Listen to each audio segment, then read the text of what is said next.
votre sélection, mon bon Alex. Bonjour d'abord. Bonjour. Enlevez ce petit pli que vous avez entre les yeux. Ah non, c'est quoi? C'est la rive du lion, c'est ça? Sérieux, C'est pas ça le matin? Non, j'écoutais, je trouve ça extrêmement intéressant. C'est pas souvent que je... C'est pas souvent que je... Non, c'est pas souvent que je fais des compliments. Non, mais je trouve ça fascinant. Vous savez que vous êtes à l'antenne tous les deux? Non, mais non. On va parler musique, Alex. C'est pas vrai. Si, d'accord, très bien. Si, avec des mecs, pardon. Oui, exactement. La musique 100% masculine. Souvent, ce sont des paniers de filles, et là, c'était un panier de garçons, voilà, dans des genres très différents. On commence avec Benjamin Clementine. Benjamin Clementine, voilà un garçon qui a beaucoup de talent, qui m'agace. Il est grand, il est beau, il chante merveilleusement bien, il joue du piano.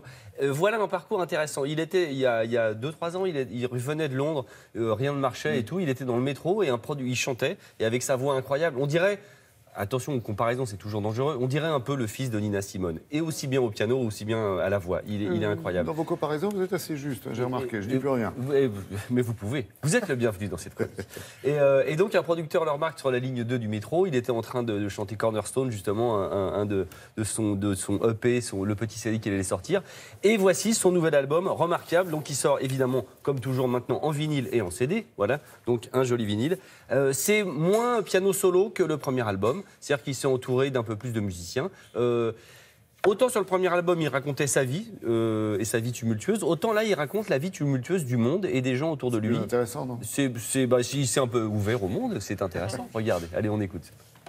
Some say they wonder why you bullied me, but I lie. Oh, 'cause I know that you know that we will never, never know why they keep that bullying so believe.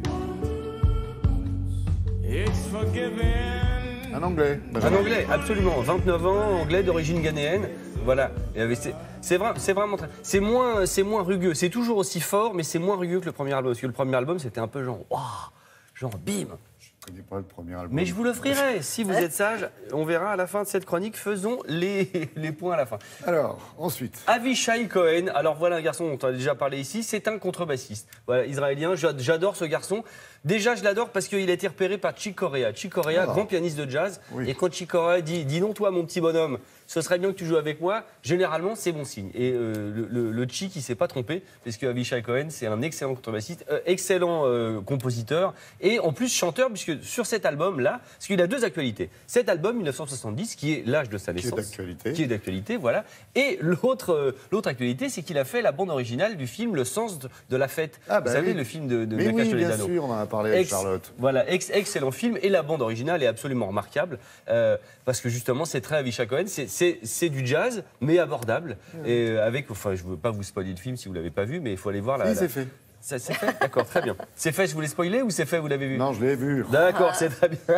On ne voit pas alors. Ce qui est intéressant, c'est que là, c'est un peu une charnière dans la carrière d'Avishai Cohen. C'est-à-dire que là, d'un seul coup, on est moins de jazz, il le dit lui-même, on est plus pop, il se met à chanter, il a posé la contrebasse pour une basse électrique, donc il glisse tout doucement vers quelque chose de plus abordable. Mutation.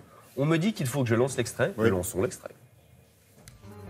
Sometimes I feel like I'm almost gone. Sometimes I feel like I'm almost gone. Sometimes I feel like I'm almost gone. Oui, quand on écoute, on se souvient effectivement quand on a vu le film. Mais oui, mais non, c'est très très bien tout ça, c'est très très bien. Un film que l'on écoute grâce à Avishai Cohen. C'est très bien. On continue avec notre chouchou italien, enfin notre ou le mien, Raphaël Gualazzi. On dit Gualazzi, je pensais que c'est comme ça. Voilà, c'est très très bien. Alors il y a plusieurs choses. D'abord, c'est toujours très chic, c'est toujours jazz et pop. Lui, c'est un peu plus pop, c'est-à-dire que les chansons, vous allez voir, on l'entend une fois, puis après vous l'avez dans l'oreille tout le temps. Et surtout, le disque, regardez, on peut faire un petit piano qu'on démonte ici. Vous avez un petit, regardez. Voilà, on peut démonter tout ça et ça fabrique un petit piano, vous avez un petit plan. Et rien que pour ça, ça vaut le coup d'en acheter un ou deux par personne. Un extrait, c'est parti, bim boum.